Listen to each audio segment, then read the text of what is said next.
안녕하세요. DJ 라니입니다. 오늘의 사연 시작해 보겠습니다. 사람들은 종종 결혼을 인생의 중요한 전환점이라 말하곤 하죠.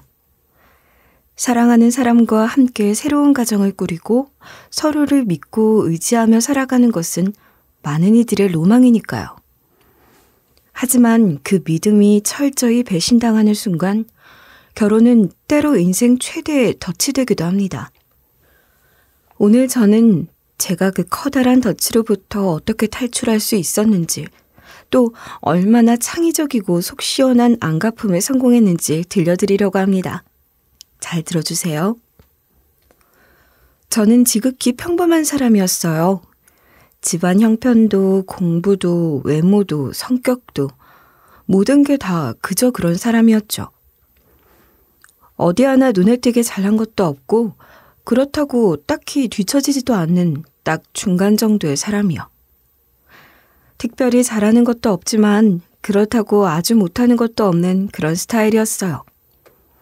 그냥 무난하게, 남들이 보기에도 무난한 삶을 살아온 것 같아요. 어릴 때부터 저는 자립심이 강한 편이었는데요. 타고난 성향도 있겠지만 아마 어릴 때 겪은 경험이 크게 작용했던 것 같아요. 제가 초등학교 4학년 때부터 2년 동안 부모님과 떨어져 중국에서 지낸 적이 있었거든요. 외삼촌네 가족이 일 때문에 중국에 가서 살게 되면서 부모님 입장에선 좋은 기회라고 생각하고 저를 보내신 거였어요. 돈까지 매달 보내시면서 앞으로는 중국어가 뜬다니까 가서 언어 공부한다 생각하고 다녀오라며 가게 하셨으니까요. 아무튼 그렇게 저는 외삼촌 가족과 함께 살면서 일종의 유학 비슷한 걸 했던 건데 그곳에서 꽤나 눈칫밥을 먹었어요. 겉으로 보기엔 괜찮아 보였지만 사실 저는 그 집에서 약간 겉도는 존재였어요. 외삼촌과 외숙모가 저를 막대하거나 나쁘게 대한 건 전혀 아니었어요. 하지만 그렇다고 저를 가족처럼 여긴 것도 아니었죠. 어린 시절 제가 좀 소심하고 내성적인 아이였고 반대로 외삼촌 가족들은 별로 사려 깊은 성격들이 아니었다 보니 제가 더 겉돌았던 것 같은데요. 가족들 사이 혼자만 외톨이처럼 껴있는 외로움을 자주 느끼곤 했죠. 하루는 외삼촌 외숙모가 외출을 다녀온 날이었어요. 사촌 동생은 거실에 앉아 TV를 보고 있었고 저는 그때 제 방에서 숙제를 하고 있었어요. 그런데 고소한 냄새가 솔솔 나는 거예요. 밖을 내다보니 외숙모랑 사촌 동생이 만두를 먹고 있었어요. 그 당시 그 동네에서 유행하던 거였죠. 저는 만두를 사와서 먹는구나 하고 아무 말 없이 옆에 앉아 있었어요. 그런데 저한테는 아무 말도 하지 않는 거예요. 같이 먹을래? 이런 말 한마디도 없이 자기들끼리 TV 보면서 신나게 먹고 있었어요. 솔직히 그런 일 별거 아니죠. 지금 같으면야 그냥 제 것도 있어요 하고 자연스럽게 낄 수도 있는 건데 어린 마음엔 그게 그렇게나 서운하더라고요. 솔직히 자기 애였으면 당연히 나와서 먹일 거 아니에요. 근데 저는 그냥 당연한 듯 빼놓기 일쑤였어요. 아무튼 어린 나이에도 체면 구기기가 싫어서 혹시 내 목도 있을까 싶어 주방을 살펴봤는데 남은 건 하나도 없더라고요. 그런 일들은 자주 있었어요. 사소하게는 먹을 것부터 이래저래 소외당하는 기분을 느낄 때가 많았는데 그렇다고 서운하다 대놓고 얘기를 할 수도 없었죠. 그런 상황이면 저는 괜히 서운한 마음을 들키기 싫어서 모른 척하고 방으로 들어갔어요. 무튼 그렇게 살면서 철이 좀 빨리 들었던 것 같아요. 뭔가를 기대하지 않는 법도 그때 배운 것 같고요. 거기서 지낸 2년 동안 겉으로는 멀쩡했지만 속으로는 집에 돌아가고 싶다는 생각을 하루에도 몇 번씩 했어요. 그러다 결국 부모님과 다시 살게 되었을 때 그렇게 행복할 수가 없었어요. 집이 이렇게 따뜻한 곳이었나 싶을 정도로요. 그리고 아마 그때 다짐했던 것 같아요. 나중에 제가 자식을 낳으면 절대 남의 손에 맡기지 않고 무슨 일이 있어도 꼭 화목한 가정에서 자라게 하겠다고 말이죠. 그때 외로움과 소외감을 제 아이에게만큼은 절대 느끼게 하지 않겠다고 결심했던 거예요. 그렇게 자라면서 남들처럼 연애도 몇 번 했어요. 그런데 이상하게도 연애를 하면 항상 제가 남자친구를 먹여 살리는 역할이 되더라고요. 왜 그런지 모르겠어요. 고등학생, 대학생 때는 저보다 집안 형편이 어려운 남자친구를 만났고 직장인이 되고 나서는 아직 대학생인 남자친구를 만나서 데이트 비용을 전부 부담해야 했어요. 그나마 저는 꽤 알아주는 중견기업에 다녔고 월급도 안정적으로 받았으니까 데이트 비용 자체가 크게 부담이 되는 건 아니었어요. 하지만 그런 것도 하루 이틀이지. 계속 퍼주기만 하고 받지는 못하는 연애만 반복되다 보니 점점 지치는 것도 사실이더라고요. 제가 연애를 하면서 결혼을 쉽게 생각하지 못한 이유도 그거였어요. 저는 평생 남자를 먹여 살리면서 살고 싶진 않았어요. 그냥 평범한 가정에서 평범하게 살고 싶었죠. 그래서 결혼할 사람은 무조건 안정적인 직업을 가진 사람이어야 한다고 생각했어요. 적어도 저 혼자만 고생하는 결혼 생활은 하고 싶지 않았거든요. 자칫 잘못하다간 남편 먹여 살리는 팔자 되겠다 싶어 항상 경계를 늦추지 않았죠. 그런 생각을 하고 있었던 터라 남편을 처음 소개팅에서 만났을 때 여러모로 마음이 갔어요. 직업도 안정적이었고 성격도 모험 같은 건 전혀 안 좋아하는 정말 안정적이고 보수적인 스타일이었어요. 기본을 지키는 사람, 신뢰할 수 있는 사람이었죠. 왜 흔히들 연애하기 좋은 남자와 결혼하기 좋은 남자는 다르다고들 하잖아요. 남편은 전형적으로 결혼하기 좋은 사람이었어요. 그렇다 보니 물론 재미는 없었어요. 경상도 남자라 무뚝뚝하고 감정 표현도 서툴렀죠. 데이트할 때도 늘 같은 곳만 가고 뭔가 이벤트를 준비하는 일도 없었어요. 하지만 대신 믿음직스러움과 든든함은 있었어요. 이 사람과 결혼하면 대단한 이벤트가 반복되진 않더라도 적어도 큰 걱정 없이 안정적인 삶을 살 수 있을 거라고 믿었어요. 결혼할 때 신혼 때까진 좋았어요. 남편과도 사이가 괜찮았고 큰 문제 없이 잘 살았어요. 하지만 시가와는 조금 마찰이 있었어요. 남편이 외동아들이라 그런지 시모와 시부, 아니 그냥 시가 전체가 남편을 무척이나 아꼈거든요. 남편이 무슨 금덩이라도 되는 줄 아는 것 같더라고요. 조금이라도 힘든 일을 하면 안 되고 손에 물이라도 닿으면 큰일 나는 줄 알고 맛있는 거 있으면 남편 먼저 챙겨야 하고 남편이 하는 말은 다 맞는 말이어야 했고 그렇다고 시가에서 저희한테 뭘 해주셨냐 하면 그것도 아니었어요. 결혼할 때 남자 쪽에서 집 한 채 턱하니 마련해주는 집도 있다는데 저희는 아무것도 받지 못했어요. 집도 제가 대출 끼고 마련했어요. 남편도 돈을 보태긴 했지만 대출 부담은 대부분 제가 졌어요. 남편은 공기업에 다녀서 대출이 잘 나왔는데 이미 거기서 대출을 받아 결혼 전에 시부모 앞으로 집을 해놨더라고요. 그래서 저희 신혼집 대출은 제 몫이 됐어요. 근데 또 그게 나쁘다고만 느껴진 건 아니에요. 생각하기에 따라선 오히려 다행이다 싶기도 했죠. 남들처럼 시가에서 집을 해줬다면 마음 한편으로는 빚진 기분이 들었을 수도 있을 것 같더라고요. 가뜩이나 남편을 뭔 금덩이 다이아쯤으로 아는 집인데 집까지 해줬으면 오죽했겠어요. 그러다 보니 오히려 그런 부담 없이 시작할 수 있어서 다행이다 싶기도 했죠. 어차피 제가 받은 게 없으니 시가에 특별히 굽신거릴 필요도 없잖아요. 그런 점에서 오히려 홀가분한 마음도 있었어요. 그래서 대체 뭐가 그렇게 귀한 아들내미라는 건데 싶으실 텐데 저희 남편은 3대 독자였어요. 3대 독자, 3대 독자, 그런 거 말로만 들었지 요즘 세상에 그게 무슨 의미가 있겠나 싶었어요. 그래서 솔직히 결혼 전에는 그 말을 그냥 대수롭지 않게 들었어요. 그냥 옛날식으로 중요하게 여기는 집안인가 보다 싶었죠. 그런데 결혼하고 나서야 그 말의 무게를 제대로 깨달은 거예요.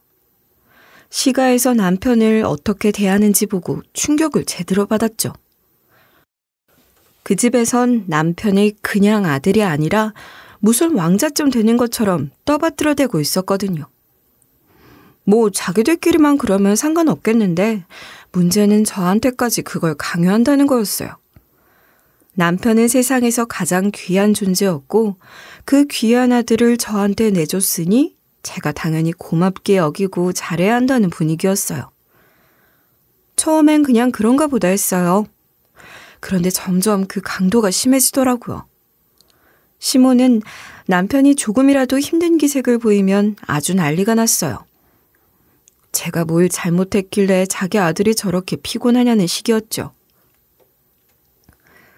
남편이 주말에 늦잠이라도 자면 우리 아들 많이 피곤했나 보다. 얼마나 힘들었으면 이렇게 잠으로 보충을 할까? 하면서 안쓰러워 죽으려고 하고 제가 아침이라도 안 차려놓으면 은근히 눈치를 줬고요. 눈꼴 시리긴 했어도 그 정도는 그냥 그래도 참을 수 있었어요. 그러다 가끔은 정말 기가 막힐 때도 있었죠. 그런 분위기는 시가 친척들도 똑같았거든요. 어느 날 시가에서 제사가 있어서 갔는데 온 친척들이 모여서 남편 칭찬을 입이 마르게 하는 거예요. 진철이는 우리 박씨 집안의 자랑이지 자랑. 아 그럼 우리 진철이는 어릴 때부터 남달랐잖소.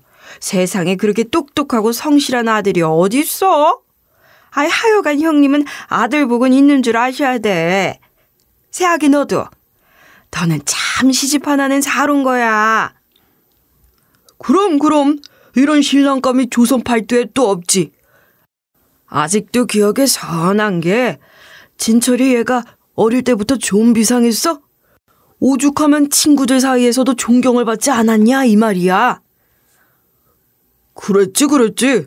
학생회장 나간 이후로 구름대같이 애들이 몰려다니면서 찬양을 해대고 자기들이 보기에도 애가 워낙 남다르거든. 친척들이 모였다 하면 남편 찬양을 늘어놓는 게 이건 거의 무슨 메시아 취급을 하더라고요. 저는 그냥 옆에서 가만히 듣고 있었는데 솔직히 웃겼어요. 아니 진짜 그 정도로 대단하기라도 하면 말을 안 해요. 근데 제가 보기엔 그냥 평범한 회사원이거든요.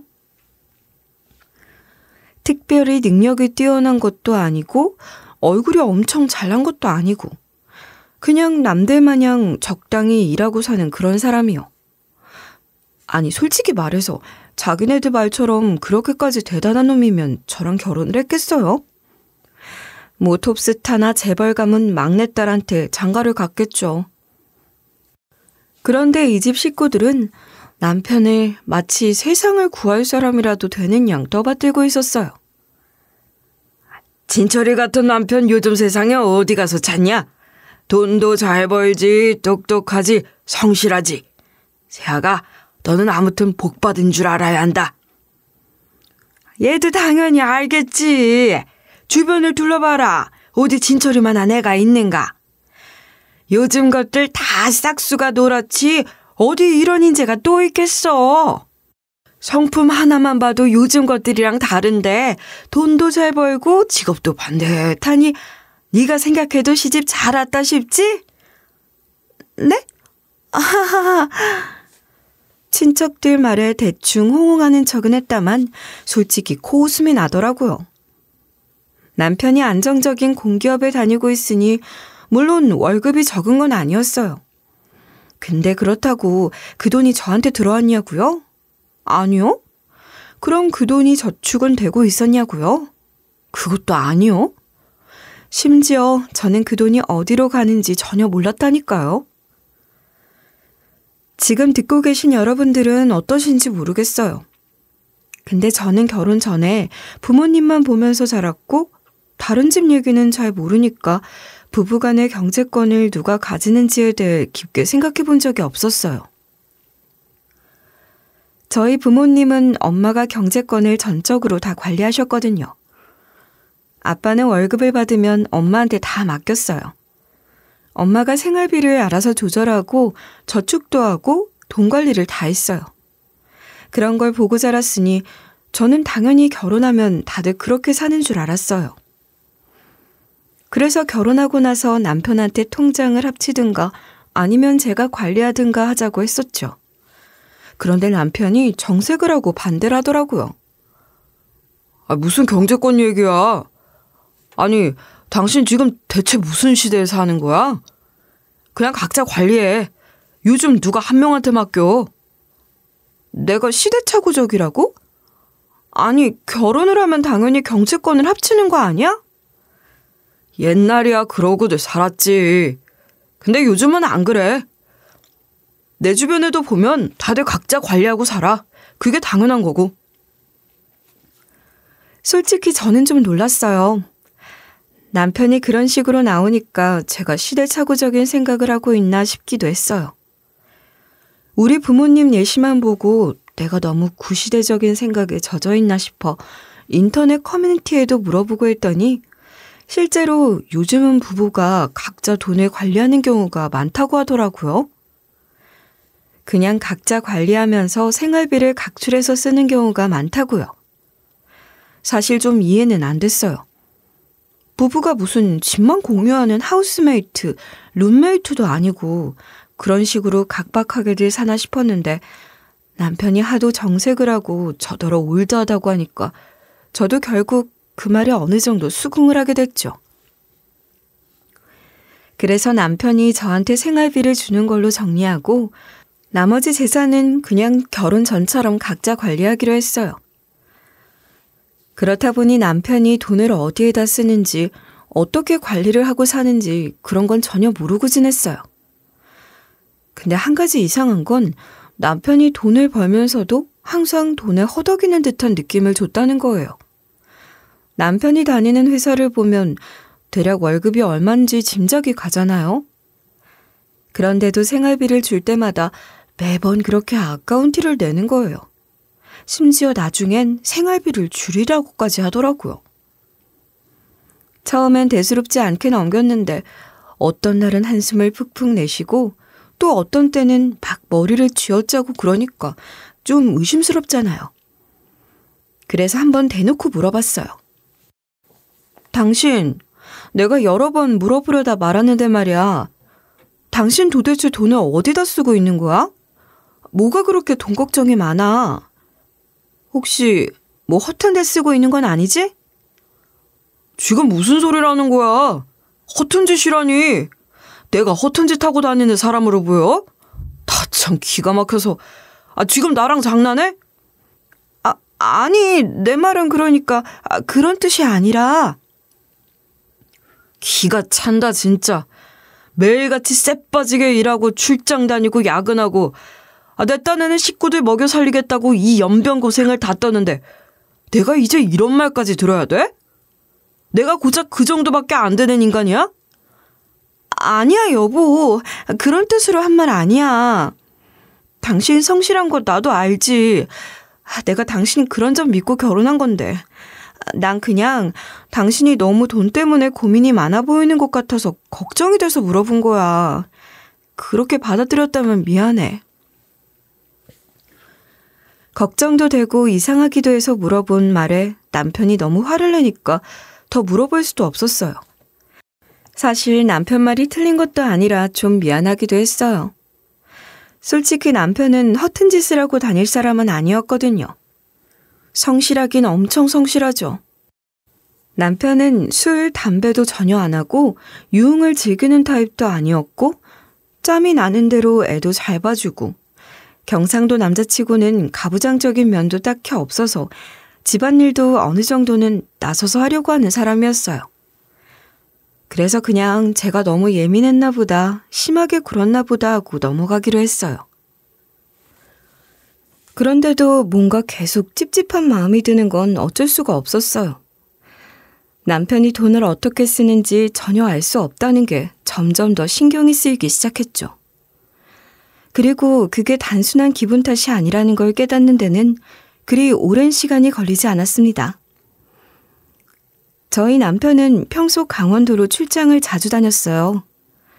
서울이나 수도권도 아니고 강원도에 무슨 일이 그렇게 많나 싶었지만 자기네 회사 사업이 어쩌고 저쩌고 하며 그냥 하여튼 그런 게 있다, 바빠 죽겠다 하는 말로 넘어갔었고 평소 성실한 사람이고 회사 일도 열심히 하는 사람이니 그런가 보다 했죠. 그런데 출장을 다녀온 다음 날이면 항상 남편이 너무 힘들고 지쳐 보이더라고요. 남편은 항상 몸이 축 늘어져서 들어왔어요. 술을 마시는 사람도 아니고 회식을 했다고 하면 보통은 고기 냄새라도 배어있을 텐데 그런 것도 없었어요. 그런데도 남편은 출장에서 돌아오면 거의 기진맥진한 상태였어요. 그러다 또 어떤 날은 얼굴이 완전히 상기돼서 들어오더라고요. 뭔가 잔뜩 들떠있는 듯한 표정으로 신이 나서 뭘 잔뜩 사들고 오질 않나? 그러다가 또 어떤 날은 완전히 죽을 상을 하고 들어왔어요. 보통 출장 갔다 온 사람이 피곤할 순 있어도 이렇게 극단적으로 달라지는 건 아무리 생각해도 이상하잖아요. 그런 걸 보니 약간 의심도 됐어요. 여자가 있나 하는 의심이었죠. 전 일부러 당신 회사는 왜 이렇게 사람을 혹사시켜? 당신이랑 시간 더 보내고 싶은데 그것도 못하게 하네? 하고 투덜대면서 질투하는 척을 하고 남편 마사지를 해주며 일찍 잠이 들게 한 다음 휴대폰부터 살펴봤죠. 근데 아무런 이상한 낌새는 없었어요. 여자가 생기면 마땅히 달라질 부분들이 있을 텐데 그런 쪽으로도 전혀 기미가 없었고요. 여자 문제는 아닌 것 같고 근데 뭔가 이상하긴 하고 그렇게 혼자 의심만 품고 있었는데 한 번은 어느 날 밤 남편이 늦게까지 거실에서 멍하니 앉아있더라고요. 평소 같으면 씻고 바로 누웠을 텐데 그날은 뭔가 생각이 많아 보였어요. 그래서 무슨 일 있냐 물었더니 별거 아니라면서 애매하게 웃었고요. 그런데 저는 그 표정이 이상하게 신경 쓰였어요. 무슨 고민이라도 있는 사람처럼 보였어요. 그리고 그 다음 날이었어요. 남편이 또 강원도로 출장을 떠난 날이었죠.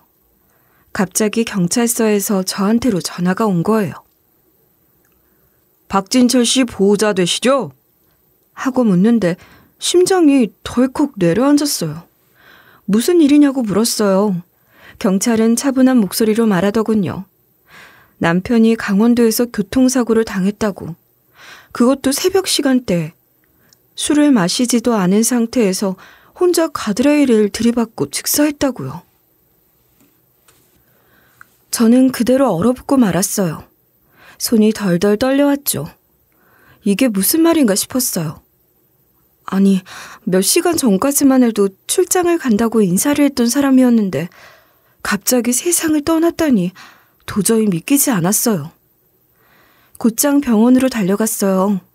내내 실감이 나지 않았어요. 이게 현실이 맞나 싶었어요. 무슨 꿈을 꾸는 것처럼 몽환적이고 이상한 기운이 일렁거리는 기분이었고 병원에 도착해서 남편의 시신을 확인하는 순간까지도 그랬어요. 제가 그토록 익숙하게 보던 얼굴인데 차디차게 식은 몸으로 싸늘한 주거미대에 누워있는 걸 보니까 정말 가슴이 찢어지는 것 같았어요. 우리가 뭐 특별히 깨볶으면서 사는 부부는 아니었죠. 그렇다고 서로 원수처럼 지낸 것도 아니었거든요. 일상의 대부분이 무덤덤했고 익숙한 생활이 반복됐어요. 그런데 그게 갑자기 끝났다고 생각하니까 남편이 영영 떠나버렸다고 생각하니까 하늘이 무너지는 것 같았어요. 앞으로 저 혼자 어떻게 살아야 하나, 우리 아이는 어떻게 해야 하나, 온갖 생각이 몰려오면서 눈물이 미친 듯이 쏟아지더라고요. 그렇게 한참을 주저앉아 울었죠. 그런데 밀려오는 슬픔을 채 다스리기도 전에 저는 경찰과 얘기를 나눠야 했어요. 경찰은 남편 차 안에서 현금 다발이 다량으로 나왔다고 했어요. 단순한 교통사고가 아니라 불법 도박 자금이 관련되어 있을 가능성이 크다고 하더군요. 무슨 말씀이세요? 그럴 리가요. 저희 남편이 그런 사람 아니에요. 모험하는 거 두려워해서 비행기 타는 것도 안 하는 사람인데 그 걱정 많은 인간이 도박이라뇨. 말도 안 돼요. 남편분께서 강원도에 자주 다니셨죠? 네, 그렇긴 한데 그건 출장으로 간 거예요. 회사 업무가 강원도랑 연관이 있어서. 도박 관련 정황이 이미 많이 포착됐습니다. 믿기가 어려우시겠지만 사실입니다. 경찰의 이야기를 듣는 순간 머릿속이 새하얘졌어요. 아니, 그러니까 출장이 아니라 도박을 하러 간 거라고요? 머리가 어지러져 왔죠. 그런데 경찰과 이야기를 나누면서 그동안의 이상한 점들이 하나둘 떠오르기 시작하더라고요. 그렇게 집요하게 강원도로만 갔던 출장. 갔다 온 후 남편의 표정 변화. 어떤 날은 잔뜩 들떠 있다가 어떤 날은 완전히 죽을 상을 했던 남편의 얼굴. 그런 것들이 떠오르면서 머리가 어지러웠어요. 그렇게 충격에 충격이 겹친 채로 저는 정신이 하나도 없는 상태에서 장례를 치렀어요. 그런데 장례식장에서 한 가지 더 뭔가 이상한 점이 있었어요. 남편이 세상을 떠났는데 시가 사람들의 반응이 이상했다는 거였죠. 할머니, 고모, 이모 할머니, 외삼촌 같은 친척들은 죄다 오열을 하면서 난리가 나 있는데 정작 시부, 시모, 시누이는 전혀 슬픈 기색이 없었어요. 그게 너무너무 이상했어요. 평소에 그렇게 아들이 귀하다고, 장손이라고, 우리 집안의 보물이라고 떠받들던 사람들이잖아요. 그런데 막상 남편이 세상을 떠나니까 너무 담담했어요. 처음엔 충격이 커서 감정이 마비된 건가 했죠. 슬픔을 표현한다는 게 꼭 울고불고 해야만 하는 건 아니잖아요. 오히려 충격이 너무 크면 사람이 더 덤덤해지기도 하는 법이고요. 그런데 이 세 사람은 그런 것과는 좀 달랐어요. 슬픔을 못 이겨 무기력해지는 게 아니라 오히려 뭔가 이상한 활기가 돈달까나? 제 앞에서나 다른 사람들이 있을 때는 안 그러다가 자기네들끼리 셋이 모여있으면 뭔가 웃으면서 얘기를 나누기도 하고요. 그게 너무 이상해서 저는 시부와 시모, 시누이 세 사람을 한번 유의 깊게 살펴보기로 했어요. 그러던 중이었어요. 발인을 마치고 화장실에 갔다가 나오는데 시부와 시모가 얘기를 나누고 있더라고요. 저는 우연히 그 말을 듣게 됐어요. 이제 다 끝났어. 그래, 잘 됐어. 잘 된 거야. 이젠 우리가 살 수 있어. 일 이렇게 깔끔하게 잘 돌아가네. 기대도 안 했는데, 그치 여보? 그러게 말이야. 그래도 당신 마지막까지 표정 관리 잘하라고. 괜히 이상한 낌새 채지 못하게. 그 대화를 듣는 순간 심장이 철렁 내려앉았어요. 이게 대체 무슨 말인가 싶었어요. 뭐가 끝났다는 거지? 잘 됐다는 건 또 뭐지? 머릿속이 복잡해졌지만 그 순간 한 가지는 확신했죠. 남편의 죽음과 관련해서 저만 모르는 뭔가가 있다는 거려. 분명히 뭔가가 있었어요. 저는 그걸 파헤쳐봐야겠다고 결심했어요. 그냥 넘어갈 수 없는 일이었어요. 남편이 왜 그렇게 강원도를 다녔는지, 그 돈은 어디서 나온 건지, 그리고 시부모 둘은 대체 무슨 비밀을 가지고 있는지 반드시 알아내야 했어요. 장례식이 끝나고 저는 뭔가를 찾아야겠다는 생각으로 남편의 짐을 뒤지기 시작했어요. 정확히 뭘 찾아야 하는지도 모르면서도 뭔가 단서가 있을 거라는 생각이 들었어요. 남편의 죽음, 시가 사람들의 이상한 태도, 그리고 경찰이 말했던 거액의 현금 다발까지. 이 모든 것들이 연결되어 있다는 느낌이 들었어요. 그런데도 딱히 나오는 건 없었어요.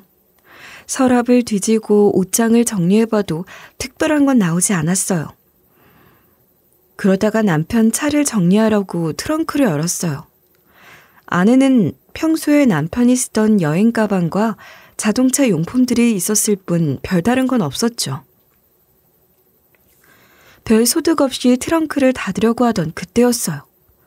띨릴릴릴리 띨릴릴릴리 갑자기 벨소리가 들려왔어요.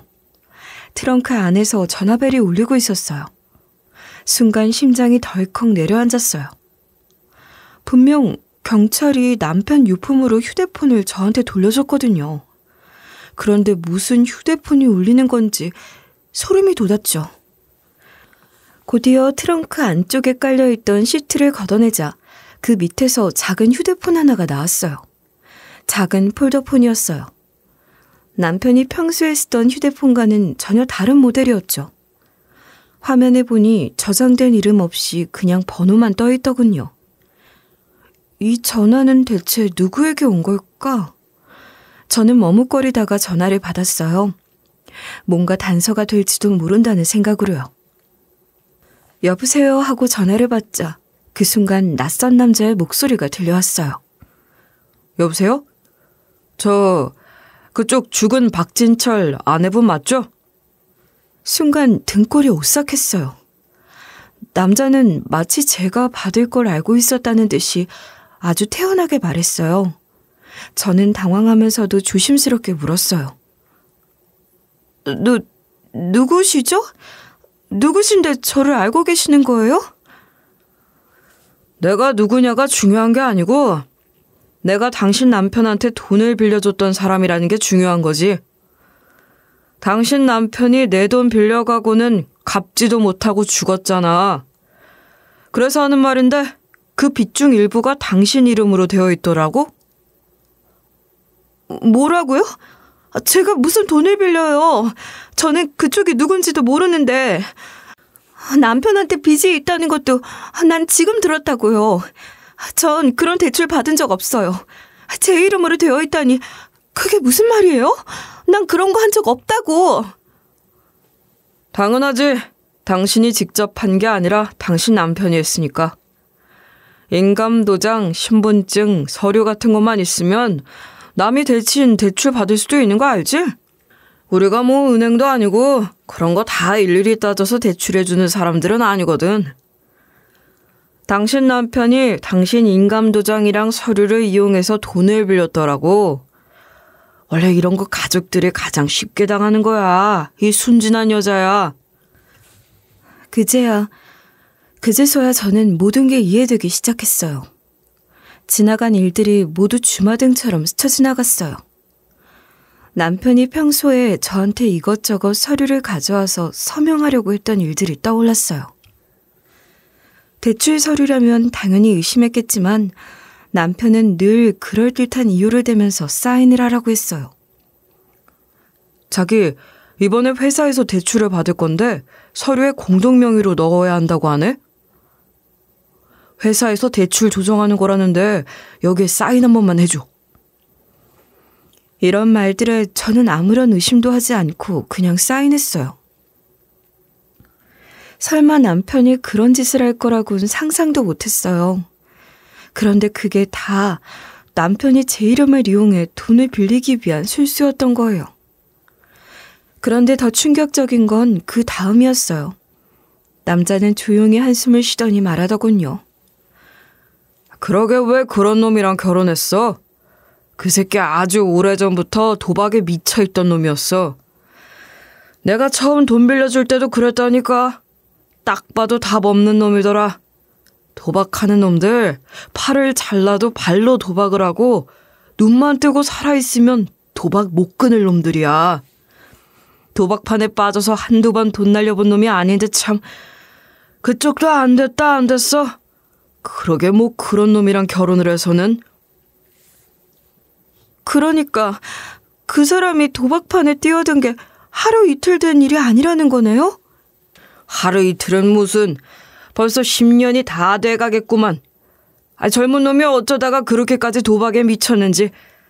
그 집 부모도 처음엔 말리고 난리도 아니었지. 도박 끊으라고 별짓을 다 했어. 근데 안 끊어지더라고. 그러니까 부모도 포기하고 어떻게든 빚을 적게 지게 만들려고 애를 썼던 거지. 결혼시키면 정신 차릴 줄 알았겠지. 근데 결국 어떻게 됐어? 빚이 줄기는커녕 더 늘었잖아. 이래서 도박은 절대 못 끊는다니까.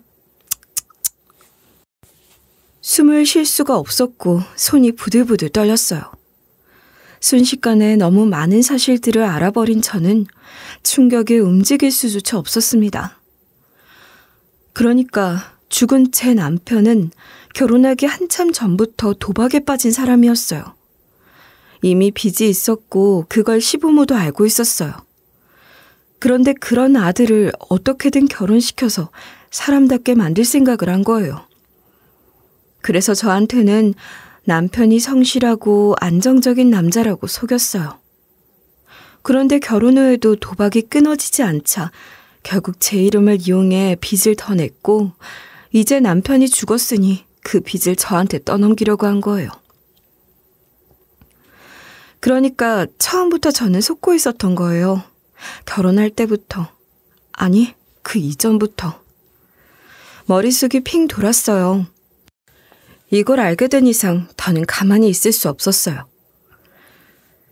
전 이성을 잃고 곧장 시가로 달려갔어요. 이것들 가만두나 봐라. 니들 인생 끝장을 내주마. 전 그놈들을 싸그리 잡아 족치기라도 할 심정으로 정말 싸그리 죽여버리고 싶은 마음으로 그 집으로 달려갔습니다. 시가로 달려가 현관문을 열고 들어서자마자 시모가 저를 보고 인상을 찌푸렸어요. 넌 또 왜 왔냐며 짜증이 가득 묻어나는 목소리였죠. 남편이 죽은 지 얼마 되지도 않았는데 이 집 사람들은 저한테 위로 한마디 해준 적도 없었어요. 마치 귀찮은 손님이라도 대하듯 굴고 있었죠.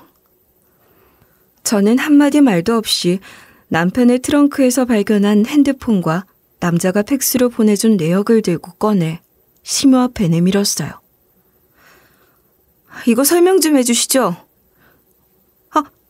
아니, 너 그걸 어디서 찾았어? 처음엔 시모가 그게 뭐냐는 듯 고개를 갸웃하더니 화면을 보자마자 얼굴이 굳었어요. 시모의 눈동자가 미세하게 흔들렸어요. 그 순간 확신했어요. 남편이 제 이름으로 대출을 받고 시간은 그 사실을 다 알고 있는 게 맞았다는 거려. 남편이 제 앞으로 빚을 떠넘기려 했고 시간놈들은 남편이 죽은 김에 자기네들 빚까지 전부 저한테 떠넘기려 했다는 걸요. 그러니까 이게 다 사실이었네요. 그 인간이 내 인감 도장까지 몰래 이용해서 대출받고 도박 빚까지 내 앞으로 넘긴 거. 그리고 장례식장에서 아버님이 했던 말, 이제 끝났어. 그 말 뜻도 이제 알겠네요. 남편은 죽었고 이제 그 빚을 내가 다 뒤집어 쓰게 됐으니까. 그러니까 이제 끝난 거다. 그거였죠? 예, 너 지금 무슨 오해를 하나 본데 일단 진정을 좀 하고. 오해? 진정? 내가 그렇게 호구로 보여? 아직도 내가 그렇게 호구로 보여? 어떻게, 인간이 어떻게 그런 짓을 할 수 있어요? 어떻게 사람이 그래요? 나 속여서 결혼을 시켜놓고 이제는 나한테 빚까지 떠넘기려고요? 시모는 입을 꾹 다물었어요. 시부도 거실에서 슬그머니 저를 쳐다봤어요. 시누이까지 저를 힐끗거리며 보더라고요. 셋은 서로 눈치만 살필 뿐이었고 가장 먼저 입을 연 건 시누이였어요. 평소 저를 새언니 하며 부르던 인간이 이 상황이 되니 본색을 드러내는 건지 저한테 너너거리더라고요. 아니, 그래봤자 어쩔 건데? 이미 그렇게 된 걸. 우리 오빠 죽었어. 죽은 사람이 도박빚 갚을 수도 없고 결국 그러면 네가 갚는 거지 뭐. 그게 뭐가 그렇게 억울해? 어떻게 그런 말을. 그래서 나더러 다 갚으라고? 니들은 죄 하나도 없다 이거야? 아니, 나는 그냥 현실을 말하는 거야. 우리 집도 힘들었어. 오빠가 도박으로 빚을 지니까 엄마 아빠가 그거 막으려고 얼마나 고생한 줄 알아? 그 와중에 너랑 결혼하면 정신 차릴 줄 알고 믿어봤던 거지. 그런데 그 빚덩어리 오빠가 죽어버렸네? 그럼 이제 그 빚은 누구 몫이겠어? 그 빚은 죽은 네 오빠 몫이야. 그리고 니들 몫이겠지. 나랑은 상관없어. 네 이름으로 된 대출이 있는데 어떻게 상관이 없어? 법적으로 다 네 책임인데. 책임이요? 책임질 사람이 책임을 져야죠. 저한테 속이고 결혼시켜놓고 이제 와서 법적으로 제 몫이라고요? 법은 감정 따위 고려하지 않아. 문서대로 가는 거야. 우리가 너한테 무슨 수를 썼든 간에 대출 서류에 네 이름이 들어가 있고 네 인감 도장이 찍혀 있으면 끝이야. 네가 그걸 증명할 수 있어? 증명 못하면 그냥 네 몫 되는 거야. 그게 법이야. 그걸 제가 모를 줄 아세요? 하지만 어떻게 해서든 그 돈 안 갚을 거예요. 제 인감 몰래 쓴 거, 제 서명 몰래 한 거 하나하나 다 파헤쳐서 밝혀낼 거라고요. 참 시끄럽네. 그래서 뭐 어쩔 건데? 이제 와서 뭘 어쩔 건데? 죽은 사람한테까지 뭐라고 할 거야? 빵이라도 판에서 그의 멱살이라도 잡을 거야? 이미 다 끝난 일이잖아. 왜 자꾸 들쑤시고 다녀? 끝난 일이요? 난 아직 시작도 안 했는데요? 내가 이대로 당하고 있을 줄 알아? 난 니들 절대 가만 안 둬. 내가 이 판 한번 제대로 뒤집어 볼 테니까 똑똑히 기대해. 시작? 네가 뭘 어떻게 할 건데? 이미 걘 죽었고 빚은 명백히 네 이름으로 받아져 있고 그 두 가지 사실은 바뀌지 않아. 근데 네가 무슨 수로? 내가 무슨 수를 써서라도 반드시 밝혀내고 말 거야. 나 니들 절대 가만 안 둬. 야, 넌 그게 쉬울 것 같아? 그동안 너 며느리랍시고 가족 행세하면서 서류에 사인한 게 한두 개겠니? 아무리 그래봤자 네가 증명할 수 있는 게 얼마나 된다고 생각하는 거야? 귀녀는 순진한 건지 멍청한 건지. 웃기지 마. 나 절대 이대로 안 당해. 두고 봐. 그 순간 전 결심했습니다. 이대로 무너지지 않을 거라고. 나를 여기까지 끌어들여 놓고 이제 와서 빚까지 떠넘기려 하는 니들 생각대로 절대 그렇게 안 되게 만들 거라고. 하지만 지금 당장은 소리쳐봐야 아무 소용없을 거예요. 이 사람들은 이미 다 준비가 되어 있었어요. 저 혼자 흥분해봤자 이들은 태연하게 담배를 피우면서 저를 내려다볼 뿐이었죠. 저는 조용히 이를 악물고 그 자리에서 나왔어요. 모든 증거를 찾고 반드시 내 앞에 무릎 꿇게 만들겠다는 작정을 하면서요. 전 그 즉시 변호사를 선임했어요. 변호사와 상담하면서 남편 명의의 빚, 그리고 제 이름으로 된 불법 대출까지 다 조사하기 시작했어요. 변호사는 대출 서류를 하나하나 분석하며 말했어요. 이 대출들 전부 본인 동의 없이 진행된 거 맞죠? 네. 전 남편이 그런 대출을 받았는지도 몰랐어요. 변호사는 고개를 끄덕이며 불법 대출을 입증할 증거를 모으기 시작했어요. 금융권에선 대출을 받을 때 인감도장과 신분증을 요구했고 남편이 제 인감도장을 몰래 이용했다는 건 분명 누군가 그걸 눈감아준 사람이 있다는 뜻이었어요. 그래서 남편이 대출을 받았던 은행과 대부업체의 기록을 요청했어요. 대출 신청 당시 남편이 제출했던 서류들이 확보됐어요. 거기엔 분명 제 인감도장이 찍혀 있었지만 문제는 신청 당시 제가 직접 방문해서 사인한 기록이 없다는 거였어요. 남편이 대출 서류를 집에서 가져와서 사인하라고 한 적 있어요? 네. 그런데 그게 대출 서류인지 몰랐어요. 그냥 남편이 가끔씩 서류 가져와서 사인하라고 할 때가 있었거든요. 회사 문서라고 하면서요. 그렇다면 이건 명백한 사문서 위조 및 사기죄입니다. 남편 본인이 위조한 것도 문제지만 대출 심사를 하면서 제대로 검토하지 않은 책임도 있어요. 아무리 사채라고는 하지만 기본은 지켰어야죠. 이걸 법적으로 문제 삼으면 충분히 승산이 있겠는데요? 그렇게 저는 남편 명의의 모든 빚과 불법 대출을 법적으로 걸어버렸어요. 동시에 시가 재산도 조사하기 시작했어요. 조사를 보니 남편은 시가 돈을 빼돌려 강원도 카지노에서 돈놀이를 했던 게 확인됐어요. 첫 번째 증거는 강원도에서 찍힌 CCTV 영상이었어요. 남편은 출장이라고 하고 나갔지만 실제로 강원도 카지노에 출입한 기록이 있었어요. 카지노 내부 CCTV에는 남편이 현금을 들고 게임 테이블에 앉아있는 모습이 그대로 찍혀 있었어요. 카지노 출입 기록도 확실했죠. 카지노는 출입할 때마다 신분증을 제시해야 한다는데 남편은 VIP 출입 기록까지 남아 있었어요. 즉, 남편이 단순히 한두 번 출입한 게 아니라 상습적으로 드나들었다는 거였어요. 그 외에 계좌이체 내역도 확실했고요. 저희는 이 증거들을 모두 법원에 제출했어요. 박진철 씨는 지속적으로 도박을 하면서 거액의 빚을 지고 있었습니다. 그리고 그 과정에서 가족들에게 피해를 끼쳤습니다. 또한 배우자 명의를 이용해 불법적으로 대출을 받았고 이에 대한 법적 책임을 회피했습니다.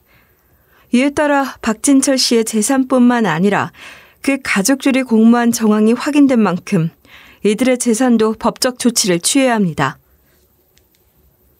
재판이 시작되자 시가놈들은 처음에는 시치미를 댔어요. 저희는 아무것도 몰랐어요. 그건 다 우리 아들이 한 일이지 우리가 공모한 게 아니라고요. 예, 그걸 우리가 무슨 수로 알겠어요. 다 큰 아들놈인데. 하지만 증거가 하나둘 나오자 결국 시가의 연루 사실이 드러났어요.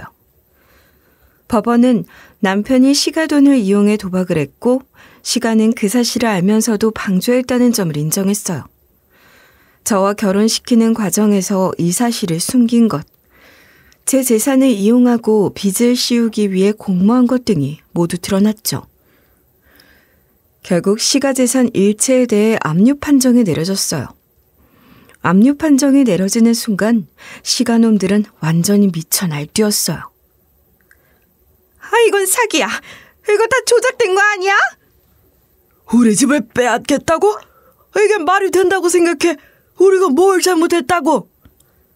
우리 오빠 죽었는데도 이렇게까지 한다고? 네가 사람이야? 사람이냐고! 저는 조용히 그 모습을 바라봤어요. 시모는 바닥에 주저앉아서 울기 시작했어요. 집이고 뭐고 다 날아가게 생겼다고 이럴 순 없다며 울부짖는 모습이 어찌나 꼬숩던지요. 시부는 분노에 찬 얼굴로 저를 노려보며 소리치더군요. 너 이거 결국 너한테 다 돌아올 줄 알아. 네가 이렇게까지 하면 네 인생도 끝나는 거야.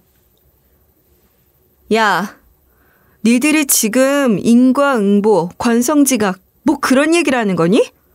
감히 나한테? 내가 말했지? 나 니들 가만 안 둔다고. 그리고 이게 끝이라고도 생각하지 마. 니들 지옥은 지금부터 시작이니까. 네 말대로 니들이 지은 죄들 다 니들한테 돌아갈 거니까. 인연이? 너 진짜 내가 인연을 그냥 둘 줄 알아? 그 순간 시부가 제 앞으로 달려오려 했고 법원 직원들이 난동을 부리는 시부를 재빨리 붙잡았어요. 시부는 이를 갈면서 결국 질질 끌려나갔어요. 시모도 소리 지르다가 결국 바닥을 치면서 울부짖다가 끌려갔고요. 놈들을 뒤로한 채 저는 조용히 법정을 나섰어요. 하지만 제 복수는 아직 끝이 아니었어요. 그럴 순 없었죠. 법적 대응이 진행되는 동안 저는 개인적으로 한 가지 일을 더 했어요. 법적인 처벌만으로는 절대 만족할 수 없었거든요. 시부, 시모, 시누이까지 셋 다 완전히 사회적으로 매장을 시켜버려야 속이 시원할 것 같았어요. 저는 이 사람들을 철저하게 밟아버리기로 결심했어요. 그렇다고 제가 직접 나설 수는 없었죠. 그래서 사설 탐정을 고용했어요. 돈이 좀 들었지만 이 정도는 투자의 가치가 있었어요. 탐정은 확실한 사람이었어요. 은밀하고 신속하게 움직였고 원하는 정보를 하나씩 모아왔어요. 저는 시부, 시모, 신우의 삶을 아주 세세하게 파헤치기 시작했어요. 우선 시부. 시부는 공직에서 은퇴한 후 공인중개사 자격증을 따서 부동산 사무실을 차렸었거든요. 처음엔 나름대로 성실하게 일하는 것 같았는데 탐정을 통해 알아보니 아주 지독한 쓰레기 짓을 하고 있었어요. 글쎄, 전세 사기범들과 짜고 커미션을 받으면서 사회 초년생들을 대상으로 전세 사기를 돕고 있었더라고요. 중개인은 아무 잘못이 없는 것처럼 추적도 안 되게 아주 교묘한 방식으로 말이죠. 이걸 보고 저는 바로 피해자들에게 정보를 넘겼어요. 계약서 위조 정황과 계좌 추적 내역까지 모아서 변호사와 협의했어요. 피해자들이 고소장을 제출할 수 있도록 법적 자문까지 지원했어요. 결국 피해자들이 집단으로 고소를 하면서 시부는 경찰 조사를 받게 됐어요. 은퇴하고 조용히 살 줄 알았던 사람이 한순간에 전세 사기 공범으로 몰려 인생이 송두리째 흔들리기 시작했죠. 그리고 신우이. 와, 이건 생각지도 못한 대박이었어요. 탐정이 가져온 자료를 보고 깜짝 놀랐잖아요. 알고 보니 글쎄 신우이가 자기 회사 유부남 부장이랑 사내불륜을 저지르고 있었더라고요. 그것도 20살 가까이 많은 남자랑. 그것도 두 부부가 같은 회사 직원인데도 아주 대담하게. 전 퇴근 후에 둘이 같은 호텔에 들어가는 장면을 아주 제대로 포착했죠. 심지어 신우이는 주말마다 부장과 단둘이 여행을 다녀오기도 했고 둘이 거의 신접살림까지 차렸더군요.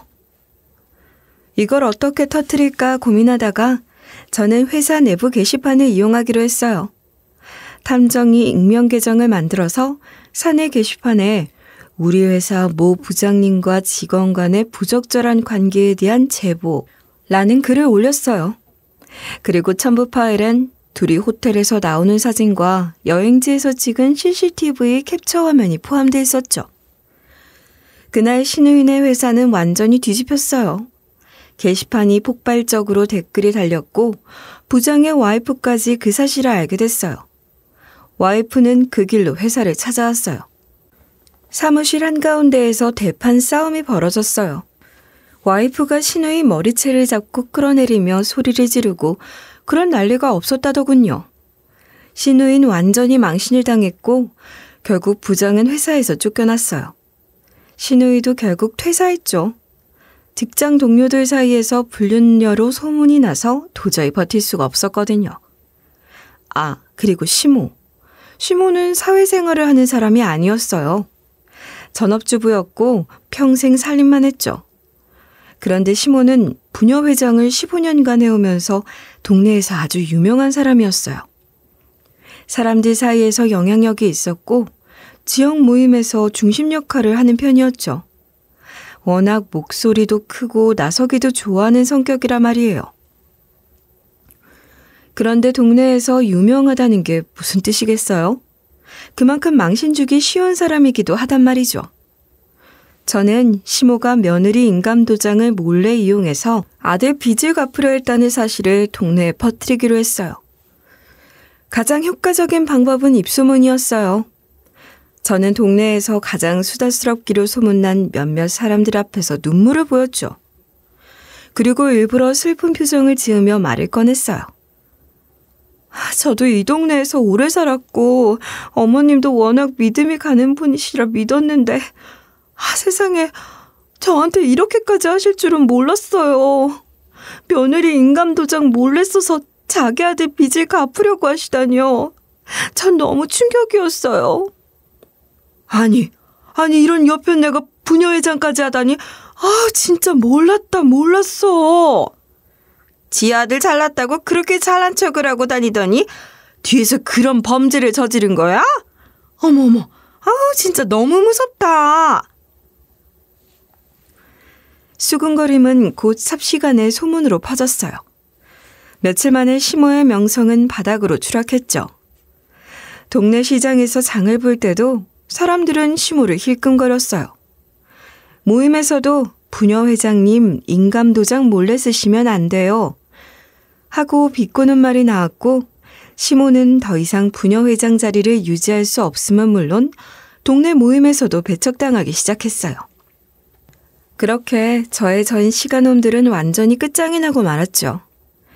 전시부는 전세 사기로 경찰 조사를 받으며 매일같이 피해자들한테 시달렸고 전시노인은 불륜녀로 낙인 찍혀 직장도 잃고 인간관계도 파탄이 났고 전시모는 동네에서 얼굴도 못 들고 다니게 됐고요.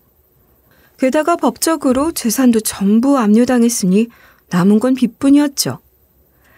저는 이 모든 걸 지켜보면서 속이 다 시원했어요.